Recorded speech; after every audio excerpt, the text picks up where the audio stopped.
America's pastime has been a part of the Vegas community for over 40 years. And as our city grew, so did the love of the game. Now, excitement is growing for our next home team. All season long, Fox 5 and the Silver State Sports and Entertainment Network are covering athletics baseball on the field, in our community. As we build our future together, America's pastime will soon call the Valley home. Play ball, Las Vegas. This is Covering the Bases with the A's. What's up, baseball fans? Welcome to the first ever Las Vegas show devoted strictly to athletics baseball. This is Covering the Bases with the A's, Mike Davis, alongside Kevin Bollinger. Kevin, tell us what's on deck. We got a lot on deck. Here's the batting order for today's show. We take a look ahead as the A's go on the road in Toronto against the Blue Jays, plus deeper inside as we go inside the clubhouse with A's insider Jessica Kleinschmidt. And later we talk Aviators baseball for our On the Farm segment. But first, we need to talk about the injury to rookie first baseman Nick Kurtz.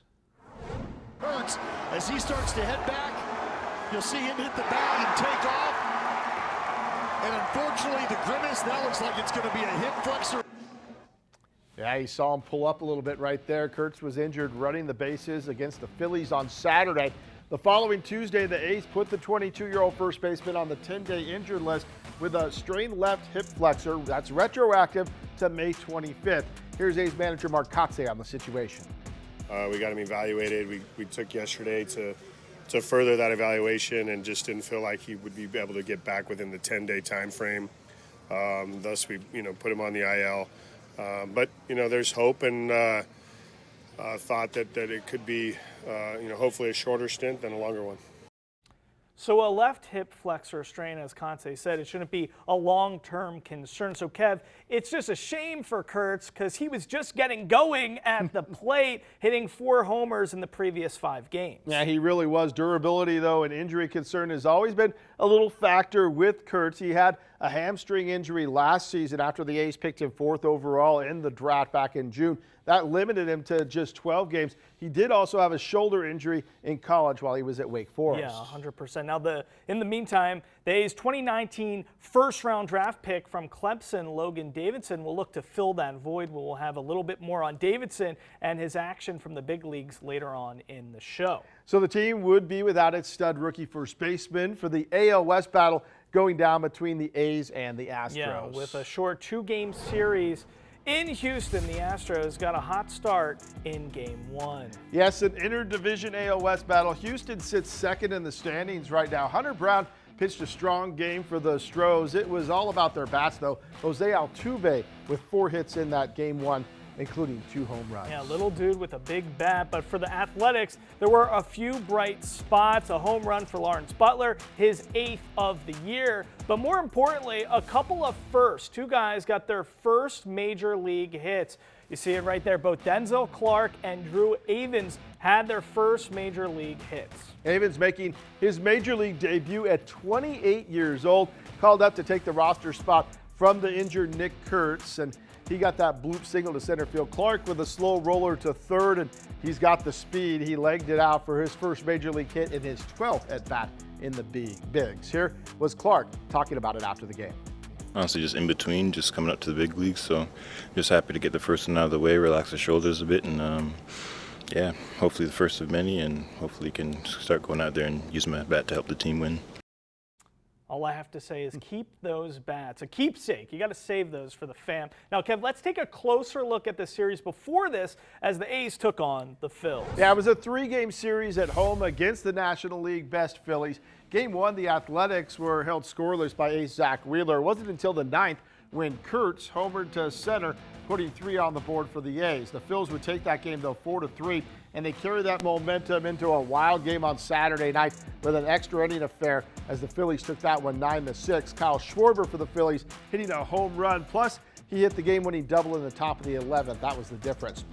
Yeah, and then things took a change on Sunday. A big win to avoid the sweep as 2 guys with their first major league starting assignments made all the difference in this 5-4 win. Big ups to Logan Davidson and Willie McIver.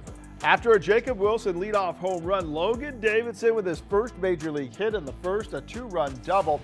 He would also score the game-tying run in the 8th, and that set up Willie McIver.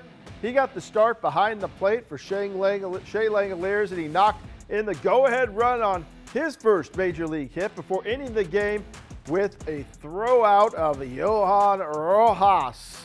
Now the Phillies trying to steal second base. Yeah, let's take a look at the Gatorade shower moment after the game. It's about to get wet, my friend. I mean, what a debut for that guy. A go-ahead RBI on his first big league hit, then boom, caught stealing, throwing out Rojas at second, a game ender. Kevin, what's the potential ceiling for the catcher from UW? Well, obviously Shea Langoliers is the guy behind the plate for the A's. They did, though, move the roster around to get McIver a shot. So far, he's certainly taking advantage of the opportunity as he tries to lay claim to that backup position. Yeah, the A's are just loading and reloading with dynamic young talent. It's an exciting time to be a fan of the A's. Lots of promise on the horizon. Now, from the Phillies red to the Angels red, before the Phillies, the A's had a critical 4-game homestand against their interdivision rival in Los Angeles. Game 1, the A's drop a close one for the 3. Game 2, homers from Shea Langoliers and Nick Kurtz kept the A's close, but they still go down 5-7. Then on Wednesday and Thursday, the A's lost a pair of games 10-5 as the Angels extended their win streak to 7 games. But a major bright spot came on Wednesday from, we've been talking about him a lot here, rookie first baseman Nick Kurtz. He had his first multi-home run game. He hit one to center in the 5th, and he hit another one in the bottom of the 7th. Yeah, since being called up on April 23rd, he's batting .245 with 5 home runs, 15 RBIs in just 28 games, which is what makes this hip flexor injury, we've been talking about it all show long, so disappointing. So, Kev, what is it about Nick Kurtz that makes him such a dynamic, a major piece for this team moving forward in the future? Well, the A's already knew what they were getting at the plate. Kurtz was starting to really get into a groove, as you talked about, and feel more comfortable against big league pitching. You saw him going deeper in the counts and waiting for good pitches. He was being very patient at the plate, which, of course, we saw the home runs as a result of that. Yeah. But it's also his defensive presence of having that big body over at first base as a target, a key piece to this young infield that the A's have, as fans are getting pumped about the possibilities if you look around the horn at what the A's have with this infield for years to come. Last week you were even talking about some of his athleticism defensively as well, so he's got the whole package. Now on deck, it's time to go inside the clubhouse with A's insider Jessica Kleinschmidt. We're talking about the injury to Kurtz and how the team is looking to rebound after snapping that 11-game losing streak. Before we head to break, let's test your A's knowledge with this week's trivia. So last week, I introduced you to Rube Waddell, and not just his Huckleberry Finn-like antics, but also his prolific strikeout numbers. In 1904, he set the modern-day record for strikeouts in a season with 349, which was broken decades later by which of these Hall of Famers? Was it Sandy Koufax, Nolan Ryan, Randy Johnson, or Las Vegas native Greg Maddux? Find out after the break. You're watching Covering the Bases with the A's. We're back with the answer to the question, who broke Rube Waddell's single-season strikeout record, which he set as an Athletic all the way back in 1904. If you said Sandy Koufax, you're correct. He got 382 in 1965. They did play more games back then, but that was more than 6 decades after Waddell did it. Now, Waddell was so dominant while he played for the A's, there was actually not one season he pitched for this franchise in which he did not lead the league in strikeouts. In fact, for 5 straight seasons, he led the entire majors, as in both leagues, in strikeouts. Nobody else has ever done that before or since in 5 consecutive seasons. We're joined now by A's insider Jessica Kleinschmidt. And Jess, the 11-game skid finally ended on Sunday. What was the reaction in terms of the players in the clubhouse? Was it joy, relief, maybe a combination of everything? Yeah, do you believe in miracles? It was about time. Yeah, there's a lot of relief, and it couldn't have ended in a more dramatic fashion. Of course, Willie McIver makes his major league debut, and Pleasant Hill's finest gets to not only make an impact at the plate, but behind it as well. There was a huge sigh of relief. And Brent Rooker himself said, you're not going to lose every single game. A win's going to happen. So hopefully that's a catapult into a really interesting road trip. Nick Kurtz was just placed on the 10-day injured list with that left hip flexor injury. How frustrating is that, considering his bat was really just starting to heat up? Yeah, and of course, for a younger guy, he wants to get out there and make an impact. And overall, not having him at first base, both offensively and defensively, is going to be tough. You mentioned heating up. He's finally hitting those home runs where he wasn't admitting he was itching to hit one. I was, but he, of course, had quite a few during that homestand. So it's a little bit rough and it's tough, but luckily the A's have plenty of options just to go to. During the losing streak, the A's made a lot of transactions to try and shake things up. What was the reaction from the players inside the clubhouse of everything that took place?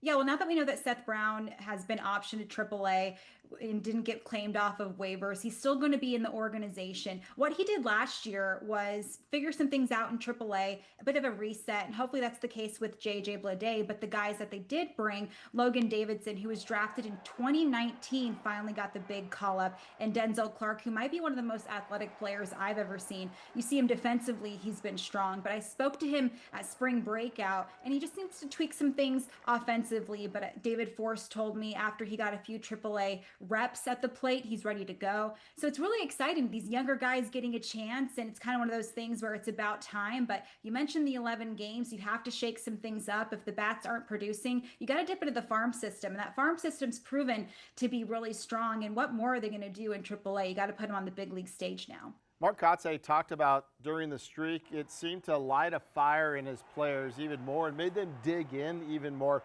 Is it possible, I guess, one benefit to come out of the streak is it strengthened the culture inside that clubhouse even more? I make the joke that the players would run through 17 walls of brick for Mark Kurtz. They would come back at me and say, actually, Jess, it'd be 18. And I think him getting ejected, same with Miguel Andujar, despite the officials not having the greatest game behind the plate, I think that kind of lit a fire underneath him. These guys will play hard, not just for him, but for each other. So I think having that, the reset, we talked about it. And during the 11-game hit, the loss streak, I've never seen a lot of those guys like that. We talked to Jeffrey Springs about it, who individually and as a team knows the ups and downs. So for them to even keel is going to be in their benefit. And the younger guys get to see the example of what the veterans can do, because let's be honest, baseball's 162. You're going to have the ups and downs. And so maybe it was a good lesson for them to see. But from now on, maybe the lesson should stop and they just continue to win games. All right, A's Insider Jessica Kleinschmidt, thanks for your time. We'll see you next week. Thanks for having me. All right, next we're going on the farm. Mariah Janos has more on one Aviators player that got the call up and is making the most of his opportunity. Plus, we're throwing it all the way back to 1905, the A's first ever World Series appearance. Another edition of Green and Gold Throwback is after the break. You're watching Covering the Bases with the A's. All right, so far we've covered the first 2 years of the A's history, including their first ever pennant back in 1902. Now, the World Series did not exist yet at that point. That's how old the A's are. But as I told you last week, the A's would not have to wait long to get their first taste of the postseason. This is Green and Gold Throwback. Coming off that pennant-winning season in 1902, the A's put up 2 more winning seasons, finishing second in the American League in 1903 and 5th in 04, with the highlight of that season being Rube Waddell's 349 strikeouts, setting the modern-day record that stood for more than 60 years. Rube took even another step forward in 1905, winning the pitching Triple Crown as he led the league in wins, ERA, and strikeouts. The rest of the pitching staff was excellent too, finishing second in the AL in ERA overall, and the team led the league in scoring, thanks to a well-balanced lineup. They won the pennant by 2 games over the Chicago White Sox, which meant the A's earned a spot in the second World Series ever. They drew the National League's New York Giants, who were a juggernaut, winning 13 more games than the A's did that year. Leading them was the legendary Christy Mathewson, who, like Waddell for the A's, won the National League Triple Crown of pitching for the Giants. He took the mound in Game 1 and pitched a shutout. The A's responded by taking Game 2, but Christie took the mound again the next game and threw another shutout. Then the Giants won Game 4, and to close out the A's, New York put Mathewson out there one more time, and he threw another shutout. To this day, Mathewson is the only pitcher ever to throw 3 complete game shutouts in the same World Series. The A's dropped it 4 games to 1, but they made a ton of progress and laid a foundation for future greatness. All right, so the man with the hat that we saw in that last frame there, that's Connie Mack. He was the A's first manager. We're going to talk a lot more about him and what kind of success he wound up leading these Athletics to next week on Green and Gold Throwback. The journey through the minor league farm system to the MLB can be a long and grueling road. It's a process that requires self-discipline, ingraining the sayings, patience is a virtue and hard work pays off into your mind until your time comes. So it's one of the more beautiful moments in all of sports when a player makes his MLB debut after years of grinding it out on the farm. This week we're looking at one player who was destined for the bigs and has spent the last 6 seasons in the Athletics farm system. And this past weekend, he finally got the call up. Yes, I am talking about Logan Davidson, selected 29th overall by the A's in the 2019 draft. The shortstop out of Clemson quickly became a yes man for the organization, playing any position that was asked of him throughout the minors. The versatility coming at the plate as well, switch hitting depending on the situation. In his 41 games with the Aviators this season, Davidson was second in hitting, boasting a .303 average, .452 on base percentage, and an .880 OPS. When I caught up with Aviators manager Fran Reardon a couple weeks back, the praise for Davidson was strong, and it was clear his time in the minors was coming to a close. I see him as a baseball player. I see him as a great defender wherever we put him. You know, last year for the Aviators, he played 7 out of the 9 positions on the field. This year, I think he's played 6 already. And he's just really versatile and really athletic. I have as much confidence putting him at shortstop as I do putting him in left field, putting him at third base, first base, just because he's so athletic and he cares so much about being a good defender.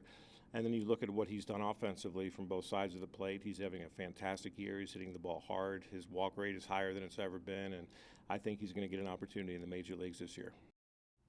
Now, just 10 days after that conversation, Logan got the call up to the show. The plug-and-play guy contributing right off the bat, pun intended, driving in a pair of runs on his first big league hit. This has been On the Farm. And keeping it on the farm, Aviators fans, don't forget you can watch select games right here on the Silver State Sports and Entertainment Network. Your next chance, Thursday, May 29th, when the team takes on Oklahoma City. You can catch that game and so much more from the Aviators on the Silver State Sports and Entertainment Network, over the air, Channel 5.2, Cox 77, YouTube TV, and Fubo TV. All right, after the break, we're looking ahead to the series in Toronto with the Blue Jays. Don't go anywhere. Welcome to fabulous Las Vegas, where the lights never dim and the energy never fades. The sports and entertainment capital of the world. But it wasn't always that way. This is a city that's mastered the art of reinvention. So why not do it again? A's baseball is coming to Las Vegas in 2028. They say good things come to those who wait, but we're not here to be good. We're here to be great, and we're not waiting. The Neon City is about to shine even brighter and a whole lot greener. Every day, every play. This patch is more than a statement. It's a promise. Las Vegas, we're coming. A's fans get priority access to purchase season tickets in Las Vegas for just $19.01. Now current A's season ticket members, along with Aviators season ticket holders, as well as Clark County residents who secure their spot on the priority access list, will receive purchase priority ahead of the general fan. For more information on all of this, just head to athletics.com/Vegas. Now, after the A's wrap up a short 2-game series with the Houston Astros, it's off to Canada for 4 games with the Blue Jays. And as we tape this right now, the Blue Jays sitting in 3rd place in the AL East, just behind Tampa Bay and just ahead of the Boston Red Sox. For the A's, it'll be a critical 4-game series to gain some better footing in the AL West. Yes, it's a great opportunity to see more of Logan Davidson as Kurtz gets some rest on that 10-day IL. Plus, fans should expect more at-bats for Willie McIver and Denzel Clark. Let's get some of these young studs some more experience. Now, of course, baseball fans should already be familiar with the stud first baseman for the Blue Jays, Vladimir Guerrero Jr., fresh off that 14-year, $500 million contract. But the Blue Jays actually have a lot more firepower. Bo Bichette, George Springer, just to name a couple. And taking them out to face them for the A's in this series expected to be Jacob Lopez, Jeffrey Springs, Gunnar Hoagland, and J.P. Sears. Yeah, it's going to be an interesting a journey for them, coming from Houston all the way, a 2-game short series there, then you got to go all the way up to Canada. Yeah, the schedule maker didn't do the A's any favors with that one, with a lot of travel, and then to turn around and have to fly all the way back to the West Coast to start a homestand against Minnesota and Baltimore right after that Toronto series. It's going to be tough, but they'll be able to make it happen. You like the probable starters? You like that? Yeah, you know, Severino pitching the second of that 2-game series in Houston, so the Blue Jays miss him.